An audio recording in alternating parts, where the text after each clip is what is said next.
إن الحمد لله الحمد كله لله نحمده سبحانه وتعالى ونستعينه ونستهديه ونسترشده ونعوذ بالله من شرور أنفسنا وسيئات أعمالنا من يهده الله فهو المهتد ومن يضلل فلن تجد له وليا مرشدا وأشهد أن لا إله إلا الله ولي الصالحين وأشهد أن سيدنا وحبيبنا وعظيمنا ومولانا ودليلنا ومعلمنا وشفيعنا محمد بن عبد الله اللهم صل وسلم وبارك على سيدنا محمد وعلى آله ومن والاه كما صليت وسلمت وباركت ربنا على آل سيدنا إبراهيم في العالمين إنك حميد مجيد. أما بعد معاشر المسلمين أوصيكم ونفسي بتقوى الله سبحانه وتعالى إذ يقول في محكم التنزيل: يا أيها الذين آمنوا اتقوا الله حق تقاته ولا تموتن إلا وأنتم مسلمون. يا أيها الذين آمنوا اتقوا الله وقولوا قولا سديدا يصلح لكم أعمالكم ويغفر لكم ذنوبكم ومن يطع الله ورسوله فقد فاز فوزا عظيما. يا أيها الذين آمنوا اتقوا الله ولتنظر نفس ما قدمت لغد واتقوا الله إن الله خبير بما تعملون. أحباب رسول الله، ما زال حديثنا مع شاب نشأ في عبادة الله من السبعة الذين يظلهم الله في ظله يوم لا ظل إلا ظله، وما زلنا مع مؤهلات وضوابط وشروط ينبغي أن تلتزم بها الأمة الإسلامية والآباء والأمهات على وجه الخصوص حتى يتهيأ لهم أن ينشئوا شبابا في طاعة الله سبحانه وتعالى. بعد أن تحدثنا عن الإطار النبوي الذي جعله صلى الله عليه وسلم ضابطا أساسيا في اختيار الزوج، سواء كان امرأة أو كان رجلا، إذ كانت المرأة ستختار. إن الزوج في اللغة العربية، كلمة زوجة في اللغة العربية غير واردة. من أهل اللغة من يقول إنها كلمة رديئة، إنها لم ترد في القرآن الكريم كلمة زوجة، بل يقال الزوج للرجل والزوج للمرأة، وهذا خطاب القرآن. يقول الله سبحانه وتعالى لآدم: يا آدم اسكن أنت وزوجك، وليس وزوجتك. وفي اللغة يجمع زوج على زوجات،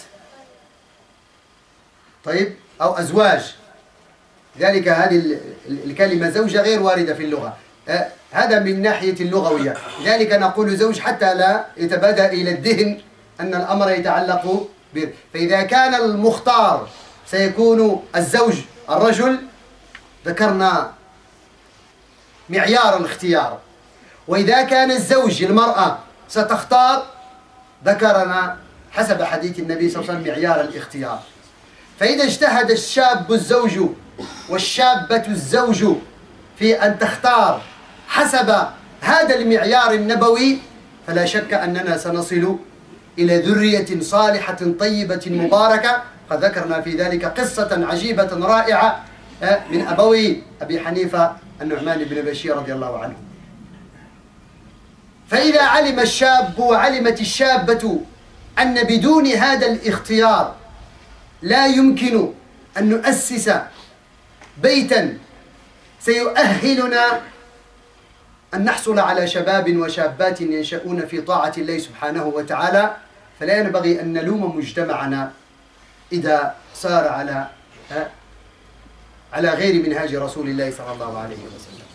لذلك نحن نهب أن كل شباب المسلمين وكل شابات المسلمين يأخذون هذا الميزان النبوي الشريف في الاختيار لذريتهم ونطفهم، فلا شك أن الأمة ستعود إلى رشدها وقوتها وعزتها، وسيستخلفها في دين الله تعالى وفي إعمار أرض الله سبحانه وتعالى شباب كفء، لأن الشجرة الطيبة لا تثمر إلا ثمارا طيبة. Alors, chers frères, chères sœurs, on est toujours avec la deuxième catégorie. Parmi les catégories que Dieu subhanahu wa ta'ala embrasse sous son ombre le jour où il n'y a pas d'ombre, à part la sienne, un jeune homme qui a grandi dans l'adoration de Dieu. On a pris un petit peu de temps pour expliquer la philosophie et la vision religieuse de notre islam qui encadre la famille et la société qui veulent la voir. Une descendance qui a grandi dans l'adoration de Dieu. La tradition prophétique nous a montré une voie, nous a donné, nous a enseigné des caractères dans le choix. Quand un jeune homme, il pense à se marier, et quand une jeune, il attend, comment dirais-je, un mari dont il inspire avoir une descendance pieuse, il faut qu'il fasse attention à ses caractères. Nabi sallallahu alayhi wa sallam nous a encadrés. Si jamais tous les jeunes, garçons et filles, respectent cette tradition prophétique et ils refusent de se marier qu'avec celui que le Nabi sallallahu alayhi wa sallam nous a indiqué, certainement la communauté reviendra à sa force, reviendra à suivre le droit chemin. Parce que certes, l'arbre pur, il donne que des fruits purs. Les parents qui ont bien respecté la tradition prophétique à travers leur mariage, automatiquement, ils auront une bonne descendance qui prendra le succès après eux, la succession après eux sur terre pour la peupler avec ce que Dieu subhanahu wa ta'ala a voulu. Mais malheureusement aujourd'hui, quand on a dévié de cette tradition, on voit les mauvaises conséquences. لهذا أيها الأحباب الكرام، أما من الناحية الفقهية أنه نحن الآن اعتبرنا أن الشباب والشابات يحرصون على أن يكون الاختيار على وجه الدين. Alors nous, on est conscient maintenant qu'un jeune qui veut se marier, une jeune qui veut accepter un mari quel que soit, il faut qu'il soit le choix, il faut qu'il cible sa religion et ses comportements. Supposons qu'on a ce niveau-là. Alors il nous reste la deuxième étape. يبقى الخطوة الثانية هي ماذا؟ ليس بمعنى أنك وجدت صاحب الدين أو وجدت صاحبة الدين طيب نجتمع ونتزوج. لا، هناك ضوابط. C'est pas automatiquement qu'un garçon il a trouvé une fille, il a sa religion, et la fille a trouvé un garçon, il a sa religion, c'est bon, on est mariés. Non, pas du tout. Il y a la jurisprudence qui intervient pour toujours encadrer. هذا ما قلت لكم تميز به الشرع الحنيف، تميز به الإسلام. أن الإسلام يصحب هذا المجتمع الصغير الذي سينشأ يصحبه إلى النهاية. Pour ça on trouve l'islam accompagne ce nouveau foyer, ce nouveau né jusqu'au bout, jusqu'à la fin de sa vie. Dès que le garçon pense à se marier, la fille pense à se marier, on trouve l'islam qui intervient. Voilà le choix. Après ce choix, alors il y a la loi islamique qui intervient. لذلك جعل أي كتاب فتحتموه في الفقه الإسلامي ستجدون باب النكاح، أركان النكاح، شروط النكاح، العقد الصحيح، العقد الفاسد، العقد الباطل، العقد المفسوخ، العقد كذا. تجدون إرث تركه الإسلام. La loi islamique alors intervient quand on ouvre un livre dans la jurisprudence islamique, on trouve chapitre de mariage. Il parle les piliers du mariage, les conditions de mariage, exigibles et de validité, le mariage validé, le mariage annulé, le mariage qui n'est pas validé, ainsi de suite. Tout cela, Ahbab al-Karam, c'est de la science. On doit l'apprendre. Avant de se marier, on doit savoir quels sont les piliers de l'islam. Parce qu'aujourd'hui, malheureusement, الشاب يتزوج بدون أن يعرف إيش هي أركان الزواج. الآباء يزوجون بدون أن يعرفوا إيش هي أركان الزواج. هل حقا نحن طبقنا شرع الإسلام في هذا العقد الزواج ولا ما طبقناه؟ لهذا أحباب الكرام نحن بالدقة ننظر إلى هذا الأمر. لماذا؟ لكي لا نقع في محظور، لكي لا نقع في أمور الأصل منا أننا نريد الأمان. Pourquoi on doit connaître tout cela? Parce que notre objectif c'est quoi? On a nommé ce hadith, c'est les moyens de la paix. Ce mariage, il doit emmener à la paix du couple, à la paix de deux familles qui vont se réunir, à la paix de la société. Et c'est bien, et dans le delà. Mais quand on ne respecte pas ces règles de la religion, parfois, ça mène au désordre au sein du couple, et au sein de deux familles, et au sein de la société. Et certainement, on perdra la paix de l'au-delà. Pour ça, on doit être vigilant. On doit faire attention à الأحباب الكرام. إذن فيقول الفقهاء اختلافاتها لا أدخل إليكم. منهم من يقول أن الزواج له ركنين فقط والباقي شروط. ولكن سأجمع لكم هذه الأمور كلها في 5 أمور ينبغي أن تتوفر عند عقد الزواج. سموها أركانا أو شروط صحة أو واجبات أو ما شئتم. إنه لو دخلنا في الفقه كما قلت لكم، ولكن أوجبها الإيجاب والقبول من الطرفين. Alors, en bref, il y a 5 choses qui devaient être présentes, sans rentrer dans la divergence des doctrines qui disent que telle chose est obligée, telle chose c'est une condition de validité, c'est pas obligé. Mais je veux regrouper les 5 choses, quel que soit leur titre. الإجاب والقبول من طرف الزوج والزوجة. ثم الولي بالنسبة للمرأة. ثم الصيغة التي بها يطلب الرجل أو من ينوبه يد البنت عند وليها. ثم شاهدي عدل. ثم الصدق. لابد أن تتوفر هذه الأمور في عقد النكاح. إذا اختل شرط منها وخاصة الإجابة والقبول فبعض العلماء يتحدثون عن فسخ الزواج أو الزواج الغير صحيح أو كذا. ولكن ينبغي للمسلم للأسرتين على وجه الخصوص وبالأخص للرجل والمرأة الزوجان المعنيان بالأمر أن يكون على بينة من هذا الأمر. Alors en bref, il y a 5 choses qui devaient être présentes au moment de l'acte de mariage. Il y a l'accord des 2 personnes, le marié et la mariée.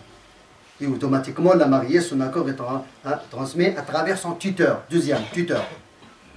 3e, la formule que le marié utilise pour demander la main de sa future mariée, sa future femme. Et les 2 témoins. Des symbole qui exige que les 2 témoins soient justes, soient croyants, pieux. C'est pas n'importe témoin. Les 2 témoins dont on connaît leur piété, on connaît leur comportement. Et la dot. On va essayer de détailler chacun de celui-là. Al-ijab wal-qaboul. Les 5 on va avoir. Yani, mal maqsoud bil ijab wal-qaboul. Ça veut dire quoi? L'accord de la mariée, l'accord du mari. بمعنى إيش؟ لا ينبغي أن يكون هناك إكراه. Il ne faut pas forcer. Surtout, malheureusement, dans notre contexte aujourd'hui, l'islam, il est toujours accusé de... l'islam, c'est la religion du mariage forcé. Hein? Malheureusement. Alors nous, on doit connaître notre religion. Ça ne nous intéresse pas ce qu'ils disent. Hein? Ceux qui veulent dire... Mais nous, notre religion, qu'est-ce qu'il dit? Ça veut dire quoi notre religion? Notre prophète, qu'est-ce qu'il dit? Notre livre, le Coran, qu'est-ce qu'il dit? هل يمكن أن يجبر الولي وليته على الزواج؟ هل يمكن أن يرفض لها من اختارته للزواج؟ كل هذه الأمور أحباب الكرام تحدث عنها الإسلام. وورد في سيرة النبي صلى الله عليه وسلم وفي حياة النبي صلى الله عليه وسلم مشاكل تقريبا كمشاكلنا نحن، وأجاب عنها النبي صلى الله عليه وسلم بالشرع الحكيم. Alors c'est vrai que malheureusement l'islam aujourd'hui, il n'est pas accusé que seulement de mariage forcé, il est accusé de beaucoup de choses. Mais nous, ce qui nous intéresse, c'est pas ce que les médias disent, ou c'est pas ce que les autres disent, ou pas ce qu'ils écrivent, mais ce qui nous intéresse, nous, on ignore notre religion. On ne sait pas ce que notre religion dit. C'est pour ça, parfois, on n'arrive pas à répondre. Pourquoi? Parce que parfois, on essaie de se cacher parce que peut-être c'est la vérité, parce qu'on pratique la force. Ah oui, ils n'ont pas tort. Mais لذلك أحباب الكرام ينبغي دائما أن نفرق بين أمرين اثنين. ونقول لمن يريد أن يحاكم الإسلام أن يفرق بين أمرين اثنين. Pour ça, les savants appellent toujours à 2 choses. Il faut toujours faire la différence entre 2 choses. Et on appelle nous aussi, ceux qui veulent juger l'islam, à faire la différence entre 2 choses. Entre l'islam en tant que règle et les musulmans en tant que pratiquants. Il y a deux choses différentes. Il y a l'islam autant que règle, autant que texte, autant que philosophie, autant que religion. Qu'est-ce qu'il dit? Il y a les musulmans autant que pratiquants. Est-ce qu'ils pratiquent ou ils ne pratiquent pas? Ça, on ne peut pas juger l'islam à travers la mauvaise pratique des musulmans. Même s'ils sont musulmans. Ils font la prière et ils font tout. Mais ça ne veut pas dire qu'ils font telle chose qui est contradictoire avec l'islam. Ça veut dire que l'islam, il est comme ça. Non, pas du tout. Pour ça, on le rappelle à faire attention. À être juste. Celui qui veut juger, quel que soit comme doctrine, comme théologie, comme philosophie, il ne faut pas la juger selon les représentants. Il faut la juger selon les pratiquants. J'aimerais bien donner des exemples pour toujours éclaircir les choses. Je peux vous dire une simple chose. Aujourd'hui, nul parmi nous ne peut conduire sans un permis de conduire, n'est-ce pas? Mais pourquoi il y a des accidents? Le problème, c'est dans la côte de la route, ou bien c'est dans les conducteurs.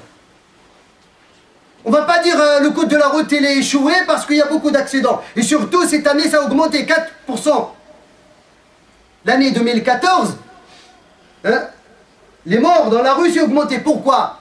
Ce n'est pas le code de la route qui est tordu, c'est le conducteur qui ne respecte pas le code de la route. Alors c'est pareil. Ce n'est pas l'islam qui est mauvais, c'est les pratiques mauvaises du musulman qui est mauvaise.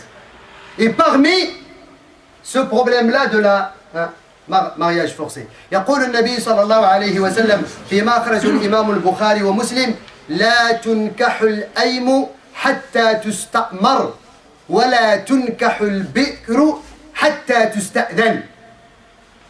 الأيم يعني الطيبة التي سبق لها تزوجت ما بقيت بكرا حتى تستأمر يعني هي تأمر وليها بأن يزوجها الأمر بيدها والبكر حتى تستأذن حتى يأخذ وليها إذنها وليس من حقه أن Alors le Nabi sallallahu alayhi wa sallam dit que on ne peut pas forcer pour le mariage une femme qui n'est pas vierge.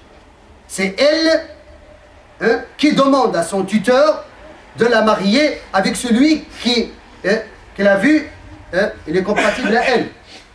Et celle qui est vierge, son tuteur, il n'a pas le droit de la forcer de se marier tant qu'il n'a pas pris son accord.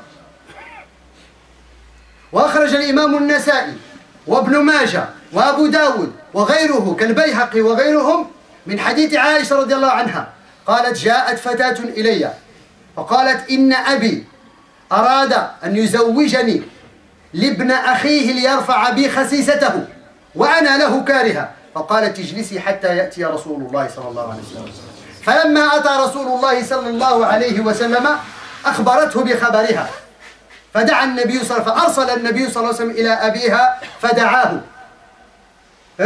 فجعل الأمر بيدها فقال لها لك الخيار فقالت يا رسول الله لقد أجزت ما فعل أبي غير أنني أريد في رواية أن أعلم النساء وفي رواية أريد أن تعلم النساء أن ليس للآباء في الأمر شيء. هذا حديث النبي صلى الله عليه وسلم. هذا إسلامنا. أما غيرنا من يدبق غيره فهذا أمره. Alors ce hadith, mon Aïcha radhiyallahu anhu, il a dit, j'ai reçu une fille chez moi, elle est venue se plaindre de son mari, de son père, pardon, qui voulait qu'elle a la force de se marier avec son cousin, ça veut dire le neveu de son mari. Pour sauter, ça veut dire qu'il enlève un problème qui est entre lui et son frère, ça veut dire l'oncle de la fille. Et moi, j'en veux pas de... Ça ne me plaît pas de se marier avec mon cousin. Mon père, il me force. Il lui a dit, alors attends jusqu'à le prophète arrive, il va voir ton problème. Et quand le prophète est arrivé, la fille a parlé au prophète, elle a posé sa plainte. Je ne veux pas me marier avec mon cousin et mon père, il me force. Qu'est-ce que je dois faire? Le prophète sallallahu alayhi wa sallam, il a envoyé un messager qui a appelé son père. Il lui a dit, tu n'as pas le droit de forcer ta fille de se marier avec celui qu'elle n'aime pas. Et il a dit à la fille, c'est à toi de valider ce mariage ou de l'annuler. Le prophète sallallahu alayhi wa sallam a dit à la fille, Al-amru laki, tu valides ou tu annules ce mariage. Il a dit au prophète de l'islam, pour faire plaisir à mon père, maintenant je connais, mais je veux lui envoyer ce message aux femmes de l'islam, qu'elles sachent que leurs parents, ils n'ont pas à forcer leurs filles de se marier avec ceux qu'ils n'aiment pas. الحديث rapporté par النسائي وابن ماجه والبيهقي وغيرهم من أصحاب السنة. تعرفون أحباب الكرام، ذلك أنا كتبت وجدت كلام قيم الإمام ابن تيمية رحمه الله. الإمام ابن تيمية رحمه الله dans son ouvrage الفتاوى le volume 32 la page 25 il a fait un petit rapport sur ce hadith. علق على هذا الحديث كلام جميل لا يقوله إلا هذا نموذج ممن طبق دين الله وفقه دين الله. يقول الإمام ابن تيمية رحمه الله: وأما تزويجها مع كراهتها للنكاح فهذا مخالف للأصول يعني الشرعية والعقول، والله لم يسوغ لوليها أن يكرهها على بيع أو إجارة إلا بإذنها، ولا على طعام أو شراب أو لباس لا تريده، فكيف يكرهها على مباضعة ومعاشرة من تكره مباضعته ومعاشرته؟ والله قد جعل بين الزوجين مودة ورحمة، فإذا كان لا يحصل إلا مع بعضها له ونفورها عنه فأي بغضها له ونفورها عنه فأي مودة ورحمة في ذلك. الإمام ابن تيمية رحمه الله يقول il dit le fait يعني كيف يمكن أن يكره الولي زوجته على الزواج وهذا يخالف الشرع والعقل، يخالف الشرع والعقل. لماذا؟ إنه إذا كان لا يحق له أن يكرهها على أن تأكل ما لا تريد أو أن تلبس ما لا تحب أو أن تبيع وأن تشتري ما لا تحب، فكيف يكرهها على أن تعاشر من لا تحب؟ والله قد جعل بين الزوجين المودة والرحمة، فكيف تكون المودة والرحمة مع الإكراه؟ انظروا، أشار إلى الأمن هنا. كيف تكره واحد الإنسان يعيش في حياة زوجية مع من يكره؟ لا يمكن، هذا مخالف للأصول. الإمام ابن تيمية alors il dit le fait qu'un tuteur oblige sa fille ou sa sœur, quel que soit, pour se marier avec telle personne et elle ne voulut pas, ça c'est contradictoire avec la religion et la logique. Pourquoi? Parce que lui-même, il ne va pas oser lui imposer de manger quelque chose qu'il ne veut pas, qu'il n'aime pas, ni lui imposer quelque chose d'habit qu'il n'aime pas, ni lui imposer quelque chose, acheter quelque chose qu'il ne veut pas l'acheter ou vendre quelque chose qu'il ne veut pas vendre. Alors comment il se permettre de lui imposer de vivre en couple avec quelqu'un qu'il n'aime pas? Et Dieu subhanahu wa ta'ala, il a mis dans la vie du couple cette affection et cette douceur et cette miséricorde. Il y a où la miséricorde et la douceur quand il y a la force dans le mariage? Ça c'est l'islam, il a dit ça. Mais celui qui impose quelque chose, وأنا أقول أزيد، moi je أضيف إلى كلام الإمام. أيها الأحباب الكرام، إذا كان الله سبحانه وتعالى لم يكره المشركين على الإسلام ولم يوجب المسلمين أن يكرهوا المشركين على الإسلام الذي هو فرق بين الجنة والنار، فكيف نكره أحدا على أن يعيش عيشة جهنم في حياته الدنيا؟ C'est Allah subhanahu wa ta'ala. Lui-même, il n'a pas obligé les associateurs à embrasser l'islam et il n'a pas mis sur la charge du musulman à obliger les associateurs à embrasser l'islam. Alors comment on se permettre d'obliger quelqu'un à vivre quelqu'un qu'il n'aime pas? Ça c'est l'islam, ça c'est la religion, l'enfer ou bien le paradis. Et on n'a pas le droit d'obliger quelqu'un à embrasser l'islam. Comment tu peux obliger quelqu'un à vivre avec quelqu'un qu'il n'aime pas?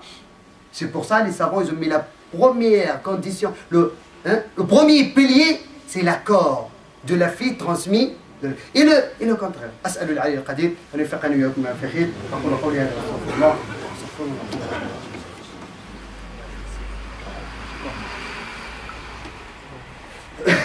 الحمد لله رب العالمين حمدا كثيرا طيبا مباركا فيه، له الحمد والثناء الجميل، وصلى اللهم وسلم وبارك على سيدنا محمد وآله. أما بعد، أيها الأحباب الكرام، إن هذا الإشكال الواقع اليوم في الحياة الزوجية لا شك أننا نعيش أثاره في شتات الأسر وشتات المجتمع، لأنه لا يمكن يا أحباب الكرام أن نكره أحدا على أن يعيش عيشة لا يرغب فيها. لا يمكن أن نحقق مراد الله سبحانه وتعالى المذكور في سورة الروم. ومن آياته كما قال سبحانه وتعالى ومن آياته أن خلق لكم من أنفسكم أزواجا لتسكنوا إليها. أين السكن إذا كان الإكراه؟ وجعل بينكم مودة. أين المودة إذا كان الإكراه؟ ورحمة. أين الرحمة إذا أكرهنا إنسان أن يعيش في مالك؟ إن في ذلك لآيات لقوم يتفكرون. Alors malheureusement cette problématique aujourd'hui que les parents ils n'arrivent pas à comprendre dans leur côté, quand ils essayent pour tradition, pour nationalisme, pour tout ce que vous voulez, soit de refuser ou bien d'imposer le mariage à leur fille, comment en inspirant une société de paix? Par contre, Allah subhanahu wa ta'ala a bien cité les objectifs de mariage. Dans le chapitre, les Romains, Allah subhanahu wa ta'ala dit, le verset 21, et parmi ces signes qu'il a crié, de vous, pour vous, qu'il a crié, il a crié vos épouses et vous aussi, dans une seule âme, afin de vivre avec elle en tranquillité. Est-ce que vous croyez qu'il peut y avoir une tranquillité quand on impose à quelqu'un de vivre avec quelqu'un qui n'aime pas? Il n'y aura pas cette tranquillité, il n'y aura pas cette affection, il n'y aura pas cette douceur, cette miséricorde. Mais ceux-là sont des signes à ceux qui réfléchissent. الأحباب الكرام إذا أردنا مجتمعا فنبغي أن يكون على إقناع، وخاصة إذا كانت البنت ترفض أن تتزوج مع من لا دين له ويجبرها الآباء على أن تتزوج مع من لا دين له.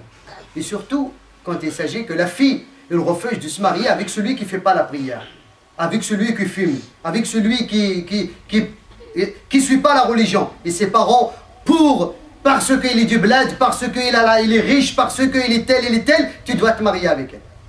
Alors là, il faut faire attention à il faut faire attention à cela. ولكن أيها الأحباب الكرام في هذا المجال وقف عنده العلماء. أما في مجال الإكراه فلا ينبغي، ولكن في مجال الاعتراض قد يكون الأمر فيه ذلك.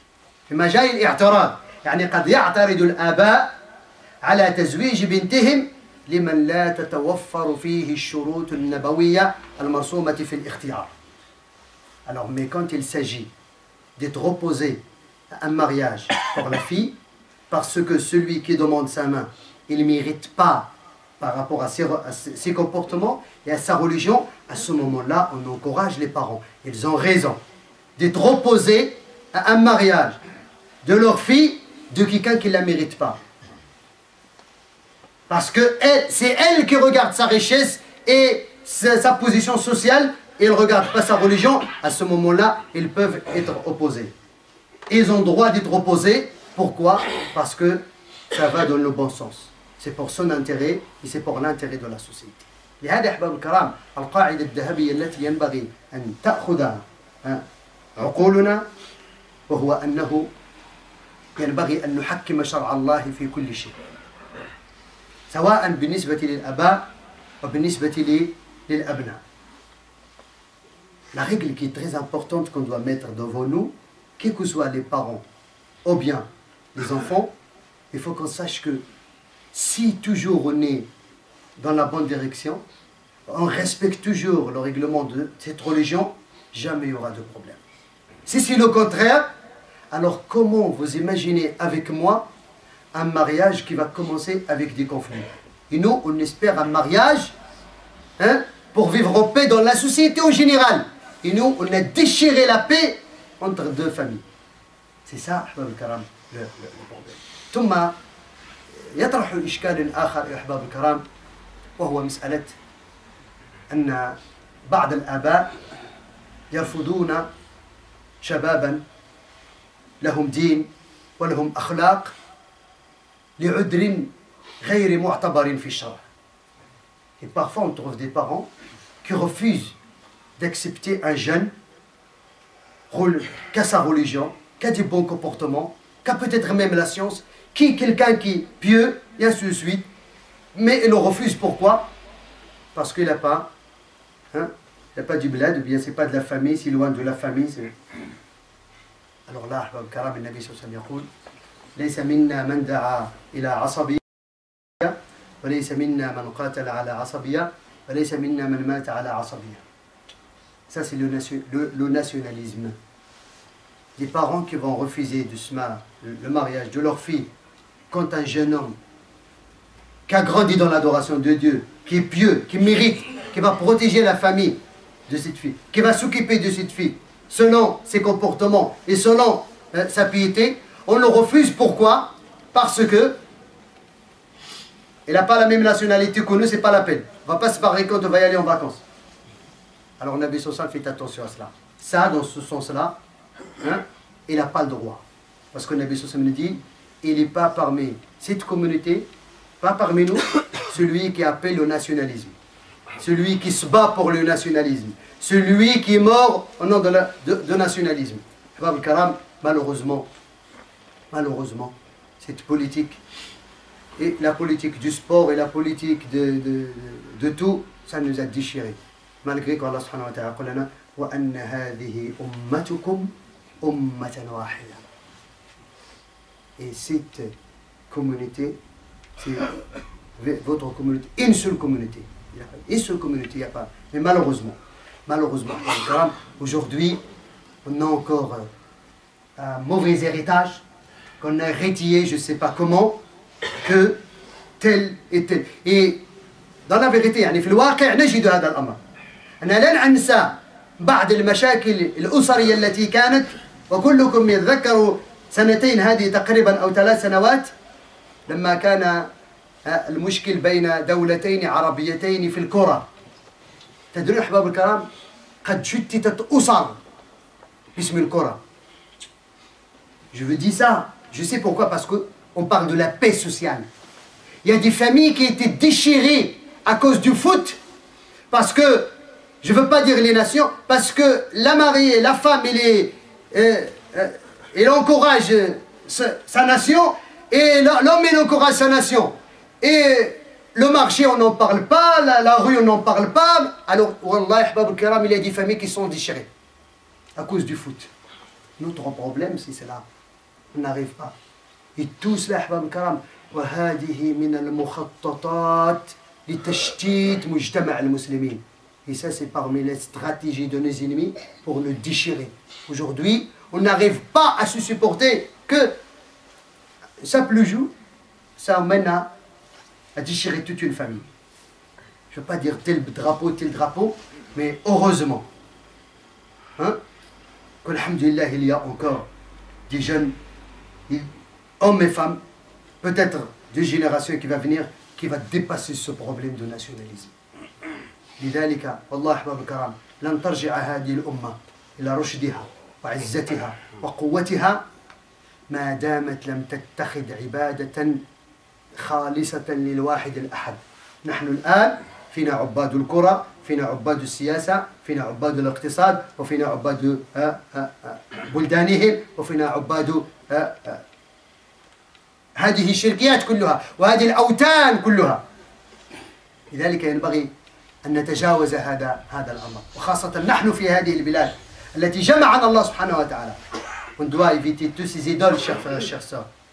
Cette idole du foot, l'idole du politique, l'idole du nationalisme. Tout ça, ces idées, les idoles que Dieu subhanahu wa ta'ala nous a dit, il faut les fouiller. Il faut tourner le dos à cela et adorer le seul. On a un seul livre. On a une seule langue. On a un seul prophète. On a une seule direction. Comment dirais-je, une chambre d'air, ça nous déchire. Tu vois? La chambre d'air. Moi, je le mets. Le foot, ce ballon, c'est une chambre d'air. Regardez, il n'y a rien dedans. C'est que de l'air. Mais le problème, il n'y a rien là. Il n'y a rien là. C'est là. Ce bout de chair et ces têtes, quand ils sont inclinés vers le nationalisme, alors il ne faut pas attendre beaucoup de choses. On espère, Inch'Allah, subhanahu wa ta'ala, qu'une génération qui vont agrandir dans l'adoration de Dieu, ils vont dépasser la politique, ils vont dépasser tout cela pour que l'islam soit clair devant les ennemis, pour qu'ils sachent la valeur de notre religion. Il n'y a rien à forcer dans notre religion. Tout ça se passe dans la douceur de notre religion. Tout ça se passe dans l'amour de notre religion. Tout ça se passe dans la miséricorde de notre religion. Tout ça se passe dans la fraternité de notre religion. Tout ça se passe dans la solidarité de notre religion. Tout ça se passe dans le bonheur de notre religion. Mais tant que la religion, elle est là, tant que le jugement il revient vers la religion. Sinon, il ne faut pas attendre beaucoup de choses. أسأل العلي القدير أن يوفقني وإياكم في خير ونلهمنا الرشاد والسداد واجعلنا من عباد الصالحين المصلحين. اللهم اغفر ذنوبنا واستر عيوبنا واهد قلوبنا وتولى أمورنا واجمع شتاتنا وألف على الحق قلوبنا. اللهم لا تجعل منا ولا معنا ولا من بيننا شقيا ولا محروما. اللهم إنا نسألك العفو والعافية والمعافاة الدائمة في الدين والدنيا والآخرة. ربنا اغفر لنا ذنوبنا وثبت أقدامنا وانصرنا على القوم الكافرين. اللهم يا رب اجمع شتات المسلمين وألفهم على الحق والدين ولا اجعل الشيطان ولا لأنفسهم بهم حظا ولا نصيبا. اللهم انصر دينك وانصر شريعة نبيك يا ربنا وانصر عبادك الصالحين. اللهم يا رب احفظنا في هذه البلاد في ديننا وفي أولادنا وذرياتنا وأزواجنا وفي أموالنا وأعمالنا وفي مساجدنا وفي كل نعمة نعمت بها علينا إنك نعم المولى ونعم النصير. اللهم يا رب أمنا في أوطاننا. اللهم يا رب سهل لنا طاعتك في رضوانك. اللهم اجعلنا مفاتيح للخير مغاليق للشر إنك نعم المولى ونعم النصير. وصل اللهم وسلم وبارك على سيدنا محمد وآله وصحبه والحمد لله رب العالمين وأقم الصلاة. الله أكبر الله أكبر. أشهد أن لا إله إلا الله. أشهد أن محمدا رسول الله. حي على الصلاة حي على الفلاح. قد قامت الصلاة قد قامت الصلاة. الله أكبر الله أكبر. لا إله إلا الله.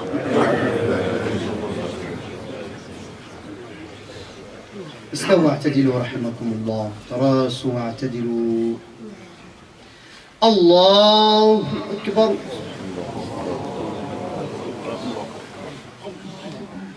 الحمد لله رب العالمين الرحمن الرحيم مالك يوم الدين. إياك نعبد وإياك نستعين. اهدنا الصراط المستقيم صراط الذين أنعمت عليهم غير المغضوب عليهم ولا الضالين.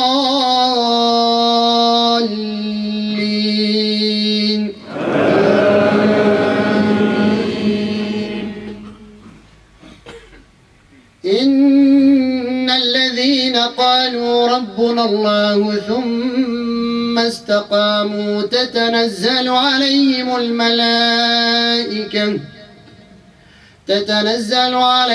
الملائكة ألا تخافوا ولا تحزنوا وأبشروا بالجنة التي كنتم توعدون. نحن أولياؤكم في الحياة الدنيا وفي الآخرة ولكم فيها ما تشتهي أنفسكم ولكم فيها ما تدعون نزلا من غفور رحيم. ومن أحسن قولا ممن دعا إلى الله وعمل صالحا وقال إنني من المسلمين. ولا تستوي الحسنة ولا السيئة ادفع بالتي هي أحسن فإذا الذي بينك وبينه عداوة كأنه ولي حميم. وما يلقاها إلا الذين صبروا وما يلقاها إلا ذو حظ عظيم. وإما ينزغنك من الشيطان نزغ فاستعذ بالله إنه هو السميع العليم. الله أكبر.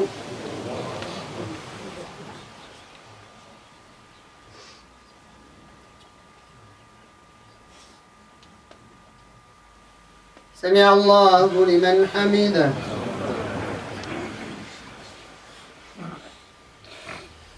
الله أكبر.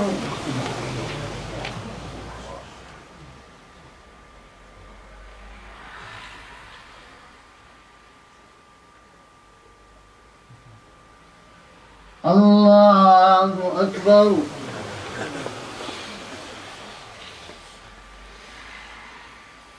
الله أكبر.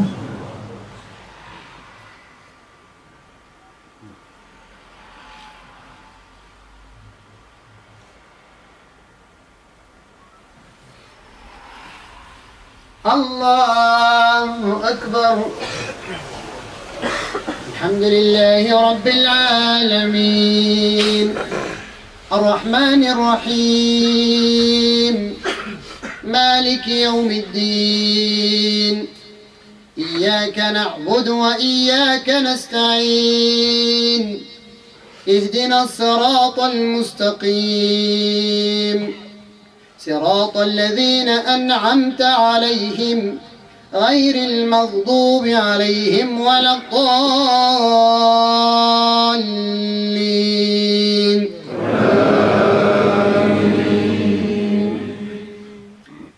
إذا زلزلت الأرض زلزالها وأخرجت الأرض أثقالها وقال الإنسان ما لها يومئذ تحدث أخبارها بأن ربك أوحى لها يومئذ يصدر الناس أشتاتا ليروا أعمالهم فمن يعمل مثقال ذرة خيرا يره ومن يعمل مثقال ذرة شرا يره. الله أكبر.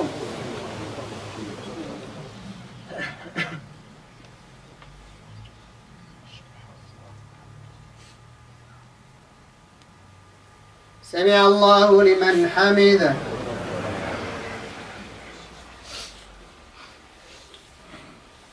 الله أكبر.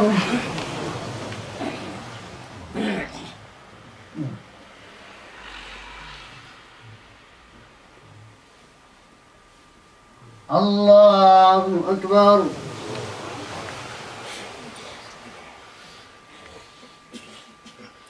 الله أكبر.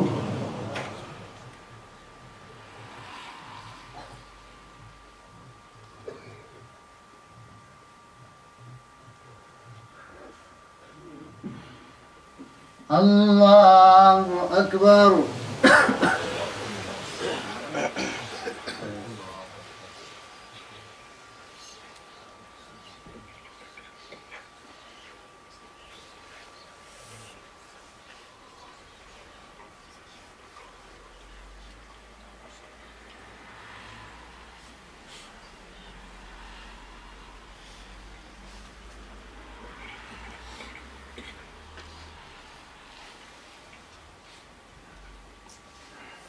السلام عليكم ورحمة الله. السلام عليكم ورحمة الله.